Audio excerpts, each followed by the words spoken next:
Hi, I'm Pete Clark from the Autism Info Centre. So today we're looking at autistic communication differences. Now, this is a vital topic because when neurotypical people communicate with autistic people, adjusting respectfully to their differences is the real key to building stronger and clearer relationships. Have you ever asked someone a simple question expecting them to read between the lines, only to find they took your words exactly as you said them? It happens all the time. Today I'll be looking at how we can bridge those communication gaps.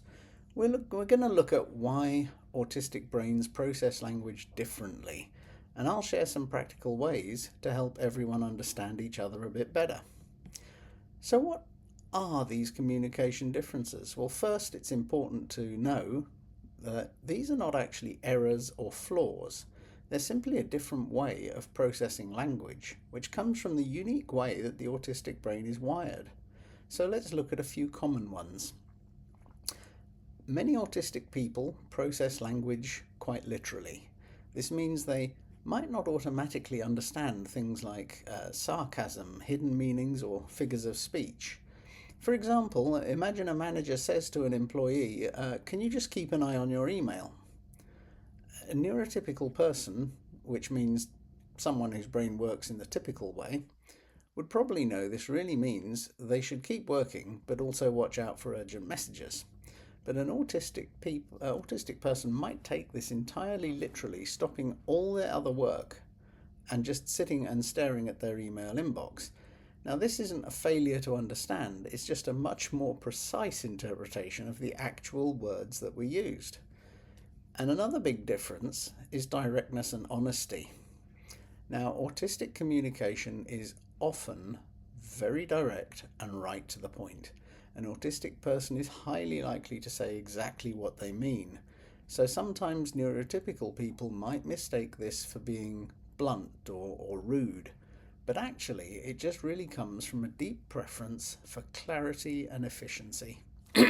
Instead of making up a polite excuse to leave a chat, an autistic person might simply say something like, okay, I'm not interested in this anymore, I'm going to leave. Once you understand their honesty, though, it can actually build an incredible amount of trust. Um, we also have problems with eye contact. For many autistic people, making direct eye contact can be intensely uncomfortable.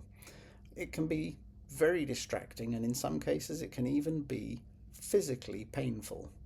It can feel exactly like trying to listen to someone while they shine a bright, flashing light right in your eyes. Because of this, avoiding eye contact is not a sign of dishonesty or a lack of interest.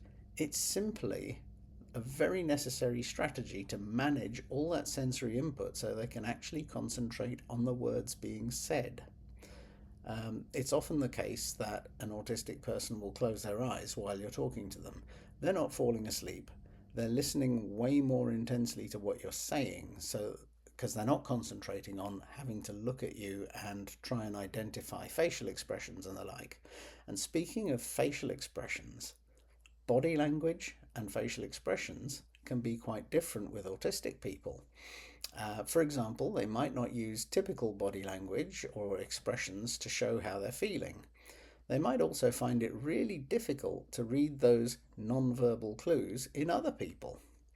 A person might be feeling wonderfully happy on the inside, but they might just have a neutral or flat expression on their face. It's really important not to assume how they're feeling just by looking at their external appearance.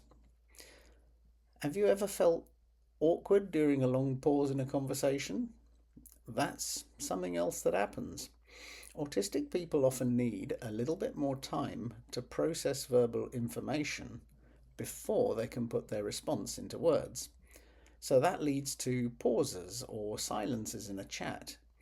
So for neurotypical people who feel uncomfortable with silence, there's often a huge temptation to try and fill that gap by maybe asking the question again or even moving on to a new topic altogether. But doing that can completely interrupt the autistic person's thought process. So you might also hear about something called echolalia. That's when a person repeats words or phrases that they've just heard. It's often a very useful way for them to process language, agree with what is said, or simply calm themselves down. Other people might have limited spoken language or perhaps none at all. And they might use something called augmentative alternative communication. That's usually shortened to AAC, and it includes things like using picture systems or special speech generating devices to talk.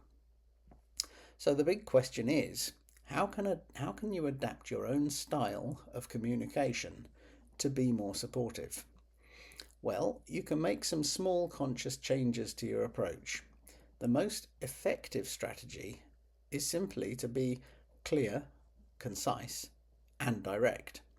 Use straightforward language and avoid being vague. For example, instead of saying, "Could you get that report sorted out for me?" you could maybe say, "Please, could you proofread the 3-page report on my desk and email me any corrections by 4 o'clock?" You should also try avoiding using unexplained idioms or sarcasm. So, if you naturally use sarcasm, as many people do, just be aware that the real meaning might get totally lost on an autistic person. But if you do use it, you might need to follow it up with a clear explanation. So, it could be very confusing if you sarcastically say, "Oh, yeah, that was a great job, wasn't it?" It would be a lot clearer to say, "That didn't go like I hoped it would, but it's just a small error, so don't worry about it." Remember to be patient and allow plenty of processing time. You have to resist the urge to fill those silences. When you ask a question, give the autistic person all the time they need to think without interrupting them. Maybe 5 seconds, 10 seconds is more than enough for most. Respecting their processing time also shows that you truly value their response. So, to make sure you're both on the same page, try to check for understanding in a collaborative way. So, for example, is it really unhelpful to just ask, "Do you get it?" A much better approach would be to say, uh, "Just so I know, I've explained the project clearly, but could you tell me what you see as the first step?" That gives them a chance to think about what's been said, to show that they've understood what is required of them. It also gives them a chance to ask questions if there is anything they're unsure of. And of course, the last thing you can do is always listen to their words. You should trust what the person actually says over your own interpretation of their body language or their expression. If their words and their body language seem to be telling you two different things, it's almost always more reliable to believe the words. Or you can just ask them directly to clarify what they're thinking.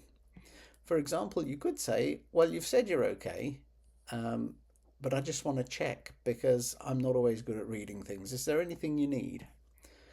Successful communication is not a one-way thing. It's a partnership between two people.